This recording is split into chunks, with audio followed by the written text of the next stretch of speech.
सभी को राधे राधे। साथियों, मित्रों, दोस्तों, एक बार फिर से मैं आपको जो यमक अलंकार पिछली क्लास में बताया था उसी के भेद को विस्तार से बताने के लिए उपस्थित हूँ। जैसा कि मैंने बताया, यमक अलंकार जब किसी शब्द की आवृत्ति हो, प्रत्येक शब्द का अलग अलग अर्थ लिया जाए तो वहाँ यमक अलंकार होता है। लेकिन यमक अलंकार के दो भेद होते हैं। पिछले एपिसोड में बताया था आपको, एक तो होता है अभंग यमक अलंकार, और दूसरा इसका भेद जो होता है सैभंग यमक अलंकार। इसमें जो अभंग यमक अलंकार होता है, अभंग ए का अर्थ होता है नहीं, नकारात्मकता का बोध कराता है, ए उपसर्ग, और भंग में से टुकड़े, खंड, विभाजन। अर्थात जब किसी शब्द की पूरे शब्द की आवृत्ति हो तो वहां अभंग यमक अलंकार होता है। जैसे कि कनक कनकते सौगुनी मादकता अधिकार, यह खाए बोल रहा है जब वह पाए बोल रहा है, तो इसमें कनक शब्द की आवृत्ति हो रही है लेकिन पूरे शब्द की आवृत्ति हो रही है। इसी तरह से 3 बेर खाती थी वो 3 बेर खाती है, नगन जड़ाती थी वो नगन जड़ाती है, इसमें भी पूरे 3 बेर पूरे शब्द की आवृत्ति हो रही है। इसी तरह से है अगला नेक्स्ट उदाहरण है मेरे हृदय की उर्वशी तुम पर नौछावर। अब इसमें उर्वशी शब्द की आवृत्ति हो रही है लेकिन पूरे शब्द की आवृत्ति हो रही है। अर्थात इसमें खंड करके, टुकड़े करके, विभाजन करके शब्द का अर्थ ग्रहण नहीं किया जा रहा, अतः इसमें अभंग अलंकार होगा इन सारे उदाहरण के अंतर्गत। इसी तरह से क्या है कि सभंग का उदाहरण देखिए, सहभंग, सह उपसर्ग है, इसका अर्थ है सहित, और भंग में टुकड़े, खंड करके, विभाजन करके। अर्थात जब किसी शब्द के टुकड़े करके, विभाजन करके या खंड करके जब शब्द का अर्थ ग्रहण किया जाता है तो वहां सैभंग यमक अलंकार होता है। जैसे उदाहरण देखिए कि मचलते चलते हो तुम वृथा, मचलते चलते हो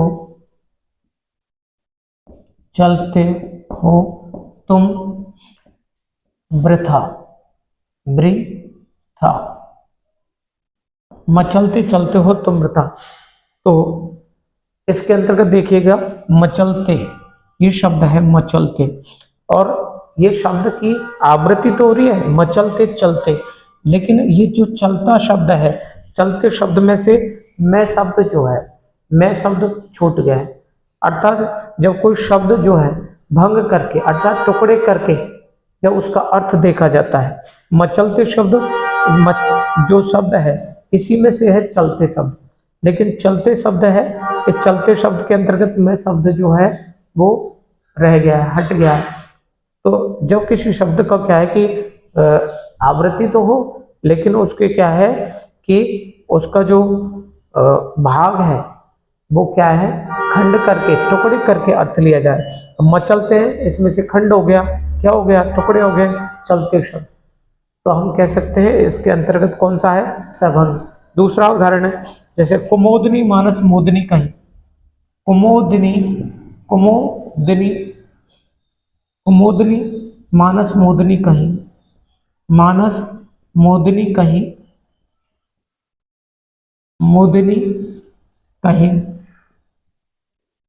कुमोदनी। अब सर देखिए, इसमें कुमोदनी शब्द है, कुमोदनी मानस मोदिनी। अब ये मोदिनी शब्द है ना, कुमोदनी का ही भाग है, लेकिन इसमें से मोदिनी शब्द के अंतर्गत कु शब्द जो है, कु वो हट गया, यानी छूट गया।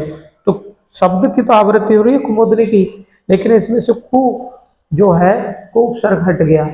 तो जब किसी शब्द का यानी टुकड़ा हो गया, विभाजन हो गया, यानी कुमोदनी शब्द का विभाजन हो गया।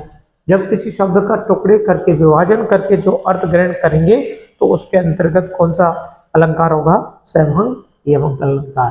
तो साथियों, मित्रों, दोस्तों, प्यारे विद्यार्थियों, समझ गए होंगे, जब किसी शब्द के बिना टुकड़े करके अर्थ ग्रहण किया जाता है तो वहां अभंग यमक अलंकार होता है, और जब किसी शब्द के जैसे मचलते और कुमोदनी के टुकड़े हुए हैं तो इस तरह से जब किसी शब्द के टुकड़े करके अर्थ ग्रहण किया जाए, शब्द की आवृत्ति तो होगी, लेकिन जो टुकड़े करके खंड करके शब्द की आवृत्ति होगी, तो वहां पर कौन सा अलंकार होगा? सभंग यमक अलंकार। धन्यवाद।